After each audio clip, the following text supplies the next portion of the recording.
என்ன சொன்னா உன் பேத்தி? இந்த தீபாவளி யாரு மாலை போட சொன்னது? நான்வெஜ் சாப்பிட முடியல, ஒண்ணும் சாப்பிட முடியல, ஒரு ஸ்பெஷலும் கிடையாது அப்படின்றாள் அவங்க அப்பா கிட்ட. கூட அவட்ட சொல்லு. தீபாவளி யாருன்னு நான் மாலை போட சொன்னது? நான்வெஜ்ஜே சாப்பிட முடியல நீயாமே. இப்ப இந்த நான்வெஜ் சாப்பிடாம உனக்கு எப்படி இருக்கு ஃபீலிங் சொல்லு. சேடா இருக்கு. மாமா இவன் எதுக்கு மாலை போட்டானே அங்கேயே வருது. அப்படி சொல்லக்கூடாதுமோ, ஏன் சாமி கண்ணை குத்திரும். எப்பயுமே மாலை போடும் போது இதுதானே சொல்லுவேன். சரி, ஒரு வாட்டி கூட அந்த சாமி கண்ணுல குத்தல. என்ன கரெக்டா கேட்டுட்டேன். மெயினா என்ன நான்வெஜ்ல என்ன மிஸ் பண்ற? நண்டு சிக்கன் மிஸ் பண்றேன். எனக்கு சின்ன வயசுல பேரே நண்டு தான் தெரியுமா? ஏன் அம்மா மாட்ட கேளு ஏன்னு.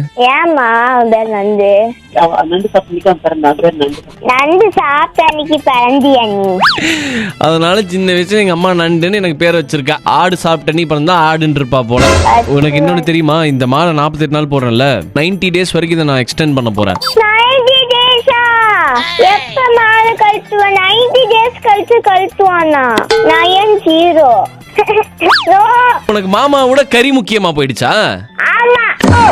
அட கறி கழுத, நீ கேக்குறப்பெல்லாம் ஸ்டேஷனரி கூட்டு போய் சூப்பர் மார்க்கெட் கூட்டு போய் அது இதுன்னு வாங்கி கொடுத்தேனே, பீஸா வாங்கி கொடுத்தேனே, பர்கர் வாங்கி கொடுத்தேனே, சைக்கிள் வாங்கி கொடுத்தேனே, என்னெல்லாம் வந்து பாவி. ஏன் சைக்கிள் யாரா வாங்கி கொடுத்தா எனக்கு?